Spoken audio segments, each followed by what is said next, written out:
안녕하세요. 꿈꾸는 다락방입니다. 오늘은 김혜란 작가의 바깥은 여름을 들려드립니다. 잠시 모든 것을 내려놓고 편안한 마음으로 함께 해주세요.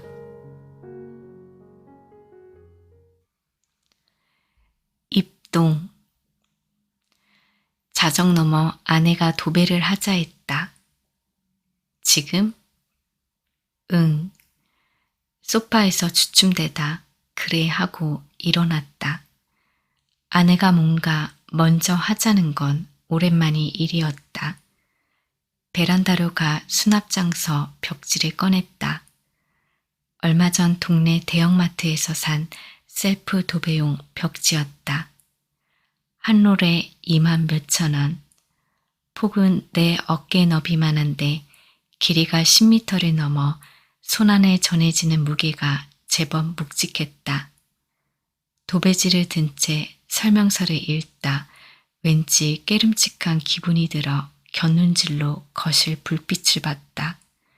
그러곤 설명서에서 눈을 떼지 않은 채 큰 소리로 외쳤다. 정말 지금 할 거지? 지난달 어머니가 잠시 집에 다녀갔다. 두 사람 다 경황이 없을 테니 당분간 살림을 맡아주겠다는 명분이었다. 짐을 푼 첫날부터 어머니는 집안 곳곳을 의욕적으로 쓸고 닦았다. 우편물을 정리하고 먼지 낀 선풍기를 분해해 일일이 날개를 닦고 시든 고무나무에 물을 줬다. 돼지고기와 메추리알을 섞어 간장에 졸이고 멸치와 꽈리고추를 볶아 집안의 매운내를 풍기고 김을 굽고 깻잎을 재우고 냉동실을 정리했다. 아내는 그런 어머니의 모습을 종종 무기력한 눈빛으로 쳐다봤다.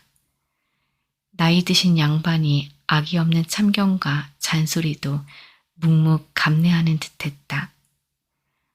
아니, 감내했다기보다 의식하지 못했다 할까, 안 했다 할까, 적당한 말을 몰라 그냥 그게 말이니 싶어 저쪽에서 열심히 구사하는 몸짓을 아내는 수신하지 못했다.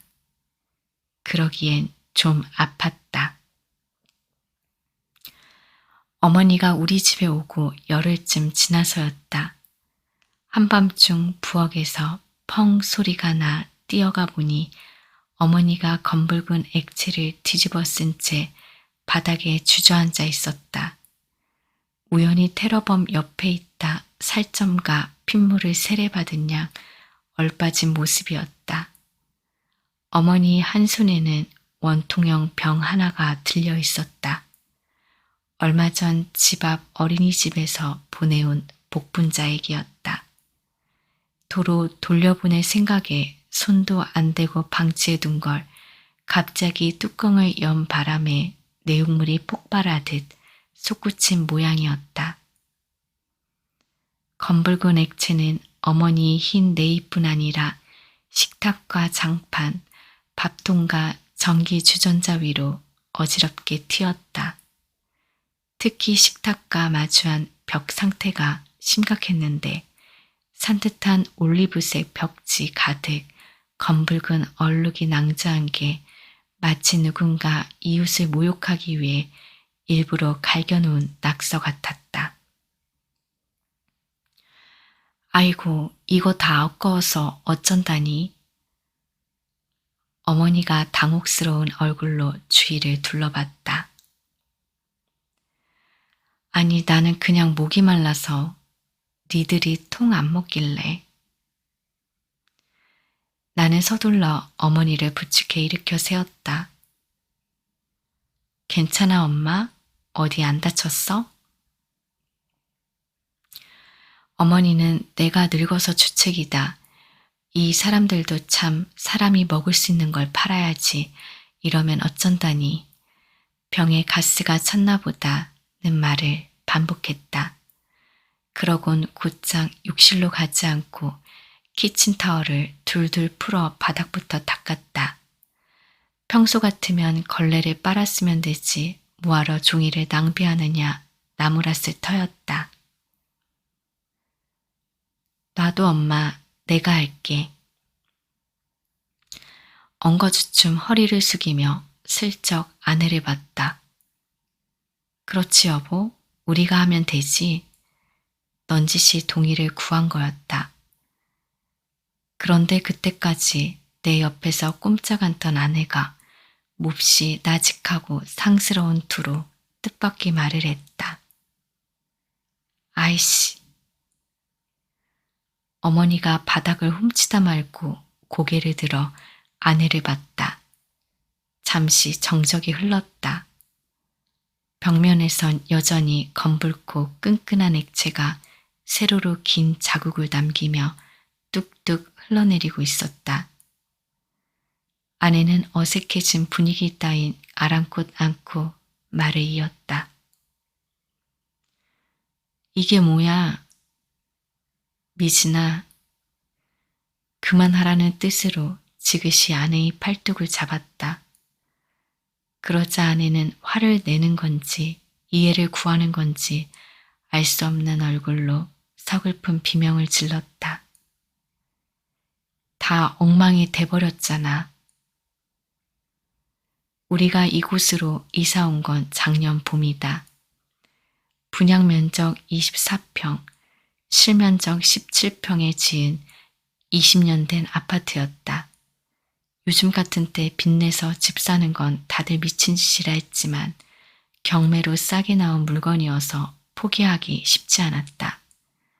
많은 경우 매매가와 전세 보증금 차가 크지 않았고 조건 맞는 전셋집을 구하기 어려웠을 뿐더러 이사라면 지긋지긋하던 차였다. 오랜 고민 끝에 우리는 이 집을 사기로 했다. 집값이 반 이상을 대출로 끼고서였다. 몇십 년간 매달 갚아야 할 원금과 이자를 떠올리면 마음이 자주 무거워졌다. 그래도 남의 주머니가 아닌 내 공간에 붙는 돈이라 생각하면 억울함이 덜했다. 누군가 그 아파트 역시 당신 집이 아닌 커다란 남의 주머니일 따름이라 일러준다 해도 할 수 없었다. 아내는 앞으로 영우가 어린이집을 옮겨 다니지 않아도 된다며 기뻐했다. 자긴 그게 제일 좋다고. 근처에 편의시설이 많은 데다 서울보다 공기가 맑은 것도 마음에 든다 했다. 영우도 여기 좋아. 혼자 블럭놀이를 하거나 그림책을 보다 곧잘 어른들 대화에 끼어들던 영우가 그날도 말참견을 했다. 왜? 영우는 여기가 왜 좋은데? 그쯤 한창 놀랍고 엉뚱한 말을 쏟아내던 영우에게 아내가 기대 어린 투로 물었다. 부모로서 뭔가 해줬다 싶은지 답도 듣기 전에 뿌듯한 표정이었다. 영우는 어느 때처럼 입에 맑은 침을 문 채 선홍색 혀를 놀려 천진하게 대꾸했다. 부릉부릉이 엄청 많아. 엄청 멋있어. 베란다 밖 8차선 도로에 길게 늘어선 출퇴근 차량을 보고 하는 말이었다. 한동안 집이 생겼다는 사실에 꽤 얼떨떨했다. 명의만 내 것일 뿐 여전히 내 집이 아닌데도 그랬다. 20여 년간 새빵을 부유하다 이제 막 어딘가 가늘고 연한 뿌리를 내린 기분. 씨앗에서 갓 돋은 뿌리 한 올이 땅속 어둠을 뚫고 나갈 때 주위에 퍼지는 미열과 탄식이 내 몸 안에 고스란히 전해지는 느낌이었다. 퇴근 후 샤워를 하고 침대에 누우면 이상한 자부와 불안이 한꺼번에 밀려왔다. 어딘가 어렵게 도착한 기분, 중심은 아니나 그렇다고 원 바깥으로 밀려난 건 아니라는 안도가 한숨처럼 피로인 양 몰려왔다. 그 피로 속에는 앞으로 닥칠 피로를 예상하는 피로, 피곤이 뭔지 아는 피곤도 겹쳐 있었다. 그래도 나쁜 생각은 되도록 안 하려 했다. 세상 모든 가장이 겪는 불안 중 그나마 나은 불안을 택한 거라 믿으려고 했었다. 그리고 그건 얼마간 사실이었다. 적어도 내겐 뭔가 선택할 자유라도 있었으니까. 아파트 매매 계약서에 도장을 찍고 집에 와 TV를 켰는데 예능 프로그램에서 연예인들이 신문지 게임을 하고 있었다. 발 디딜면이 점점 줄어드는 공간에서 최대한 많은 사람이 오래 버텨야 하는 게임이었다. 참가자들은 서로의 몸에 엉긴 채 용을 쓰며 우스꽝스러운 표정을 지었다. 그러다 몇몇은 결국 상대의 무게를 못 이겨 신문지 밖으로 넘어지며 탈락했다. 그땐 그냥 TV 앞에 앉아 캔맥주를 마시며 낄낄댔는데 요즘은 내가 그 게임 참가자가 된 기분이었다.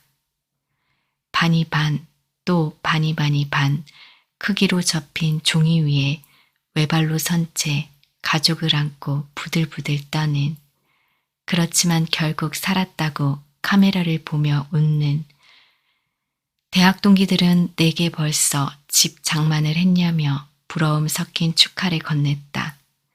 그때마다 나는 그래봤자 하우스 푸어라고 겸연쩍게 변명했다. 한 녀석은 나는 그냥 푸어인데 그래도 너는 하우스 푸어니 얼마나 좋냐고 받아쳤다. 입주 양가 부모님과 친구들, 직장 동료를 초대해 몇 차례 집들이를 했다. 가까운 이들과 떠들썩하게 음식을 나누고 술잔을 기울였다. 그럴 땐 우리가 채무자란 사실이 비현실적으로 느껴졌다. 아파트 매매 계약서와 은행 대출 서류에 쓴 내 이름이 가명처럼 여겨졌다. 새벽에 요일을 느껴 화장실에 갈 때면 욕실 문 앞에서 불 꺼진 거실을 오랫동안 바라봤다. 그러곤 있어야 할 것은 모두 제자리에 있는지, 지켜야 할 것은 또 그대로 있는지 확인한 뒤 자리를 떴다. 아내는 집 꾸미는데 반년 이상 공을 들였다.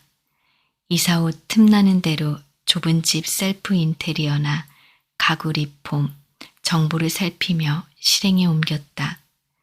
전부터 정착에 대한 욕구는 나보다 아내가 더 강했다.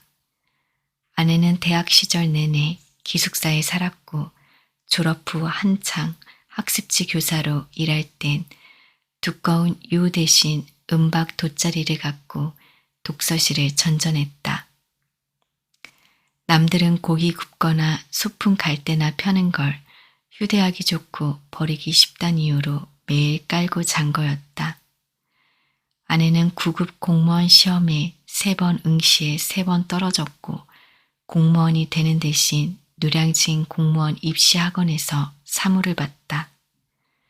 결혼 후 난임 치료를 받다 2번이 유산 끝에 영우를 가졌고 5번이 이사 끝에 집을 샀다. 모두 지난 10년간 정신없이 벌어진 일들이었다. 아파트를 얻은 뒤 아내는 휴일마다 베란다에서 계속 무언가를 자르고 칠하고 조립했다.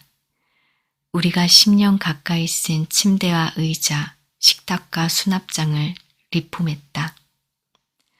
갈색 의자에 크림색 페인트를 입힌다든가 낡은 탁자에 감귤빛 페인트를 발라 분위기를 화사하게 바꾸는 시기였다. 아내는 영우가 톱이나 못, 망치 근처로 오지 못하게 베란다 문을 꼭 잠그고 일했다. 영우는 베란다 유리문에 코를 박고 울거나 때를 썼다. 그럴 땐 내가 영우를 번쩍 안아 놀이터로 데려갔다. 이사 후 몇 달 동안 집에서 페인트와 접착제, 광택제 냄새가 가시지 않았다. 북유럽 스타일 가구 또는 스칸디나비아 패브릭을 알아보다 가격에 낙담한 아내가 나름 택한 자구책이었다. 아내에게는 정착이 사실뿐 아니라 실감이 필요한 듯 했다. 쓸모와 필요로만 이루어진 공간은 이제 물렸다는 듯, 못생긴 물건들과 사는 건 지쳤다는 듯, 아내는 물건에서 기능을 뺀 나머지를, 삶에서 생활을 뺀 나머지를 갖고 싶어 했다.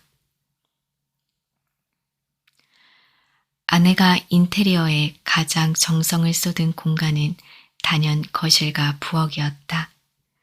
아내는 인터넷 쇼핑몰에서 산 2인용 소파를 거실에 들여놨다.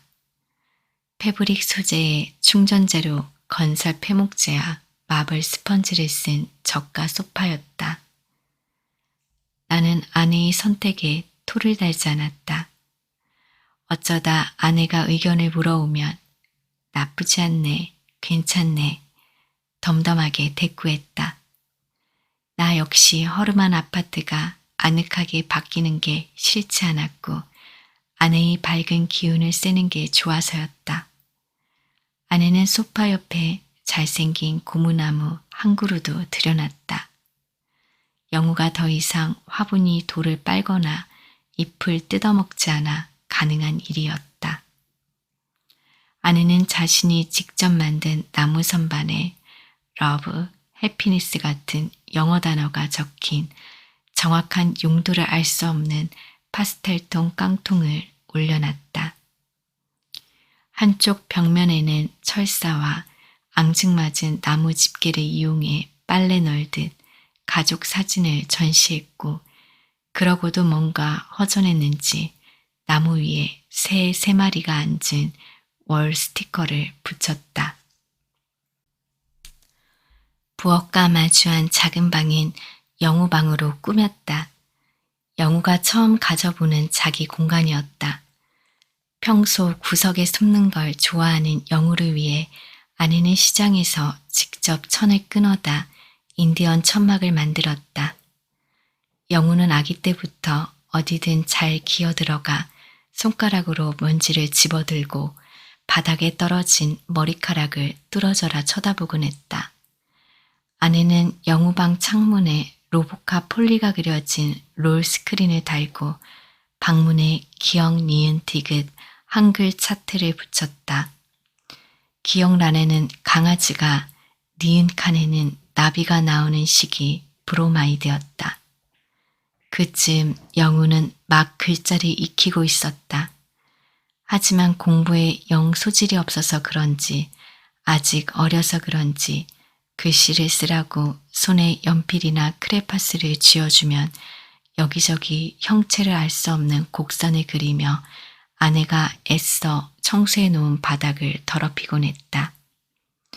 평소 언성 높이는 법이 별로 없는 아내는 자신이 힘들여 가꿔놓은 공간을 아이가 어지럽힐 때마다 소리를 질렀다. 어느 때는 좀 과하다 싶을 정도로 그랬다.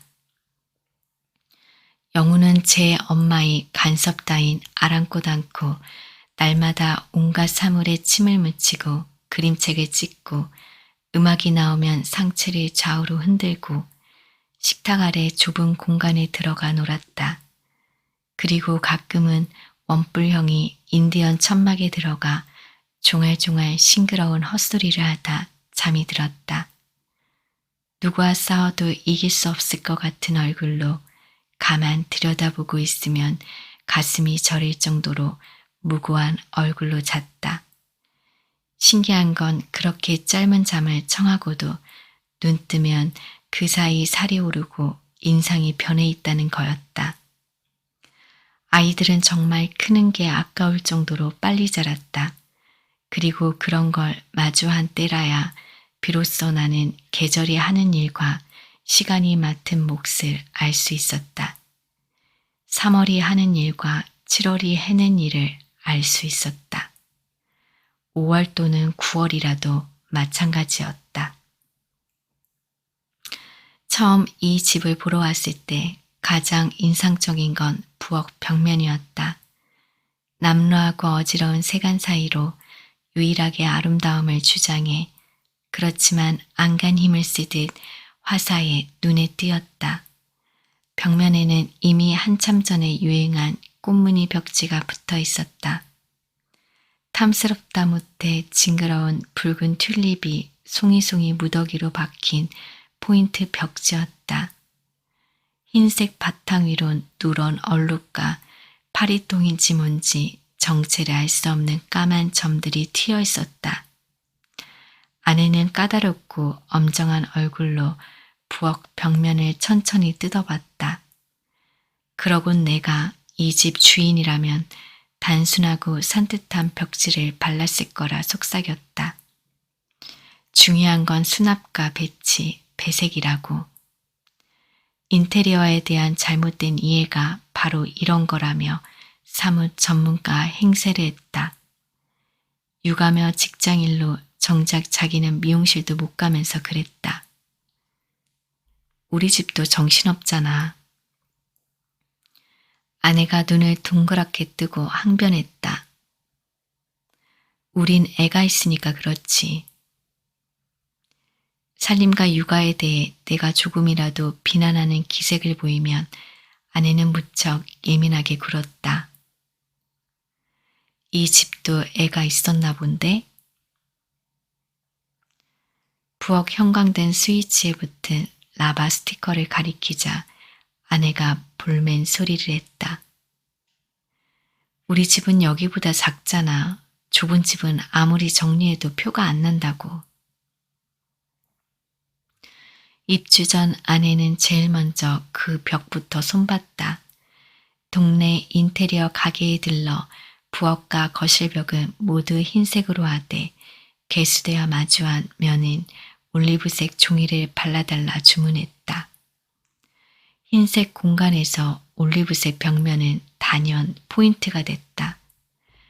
아내 말대로 눈맛도 시원하고 집이 넓어 보였다.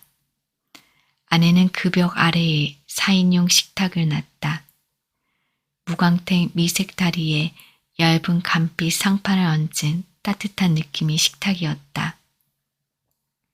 우리는 그걸 밥상 겸 찻상 그리고 책상으로 썼다. 아내는 식탁 한쪽에 전기 주전자를 비롯해 녹차와 허브차, 종합 비타민제, 견과류를 올려놨다. 투명 용기에 담은 원두와 보는 것만으로도 왠지 으쓱한 기분이 드는 커피 그라인더를 나란히 두는 일도 있지 않았다. 우리는 그 4인용 식탁에 둘러앉아 매일 밥을 먹었다. 드물게 손님이 오면 거실에 상을 폈지만 우리끼린 대개 식탁을 이용했다. 우리 부부는 등받이가 없는 벤치형 의자에 영우는 유아용 접이식 식탁 의자에 앉아 숟가락을 들었다. 그리고 그렇게 사소하고 시시한 하루가 쌓여 계절이 되고 계절이 쌓여 인생이 된다는 걸 배웠다. 욕실 유리컵에 꽂힌 3개의 칫솔과 빨래 건조대에 널린 각기 다른 크기의 양말, 앙증맞은 유아용 변기 커버를 보며 그렇게 평범한 사물과 풍경이 기적이고 사건임을 알았다. 아내와 나는 식탁에서 영우를 먹이고 혼내고 어이없는 말대꾸에 그만 허탈하게 웃어버리고 그 와중에 권위를 잃지 않으려 재빨리 엄한 표정을 짓곤 했다. 영우는 거기서 젓가락질을 배우고 음식을 흘리고 떼쓰고 의자 아래로 기어들어가고 울고 종알종알 분홍 혀를 놀려 어여쁜 헛소리를 했다. 그러니까 거기 4인용 식탁에서 식탁과 맞붙은 산뜻한 올리브색 벽지 아래서 집 앞 어린이집에서 보내온 복분자액은 바로 거기 튄 거였다. 아내와 나는 복분자액이 터진 날이 이를 따로 입에 올리지 않았다. 어머니는 다음 날 바로 본가로 내려갔고 우리는 평소와 다름없는 나날을 보내려 했었다. 그러니까 어제와 같은 하루, 아주 긴 하루, 아내 말대로라면 다 엉망이 되어버린 하루를 가끔은 사람들이 시간이라 부르는 뭔가가 빨리 감기한 필름 마냥 스쳐가는 기분이 들었다.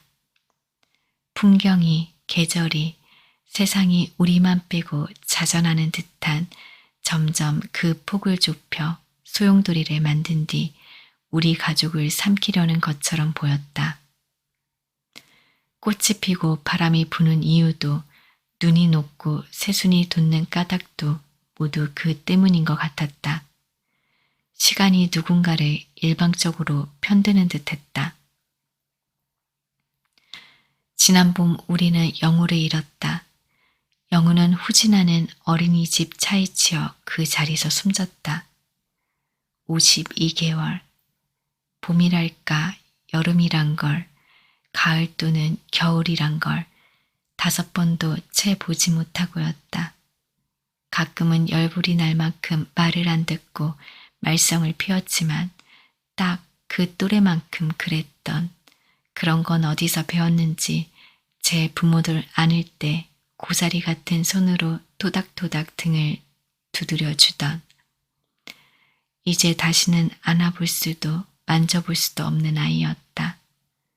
무슨 수를 쓰든 2번 다시 야단칠 수도 먹일 수도 재울 수도 달랠 수도 입 맞출 수도 없는 아이였다. 화장터에서 영우를 보내며 아내는 잘 가라앉고 잘 자라 했다. 다시 만날 수 있는 양손으로 사진을 매만지며 그랬다.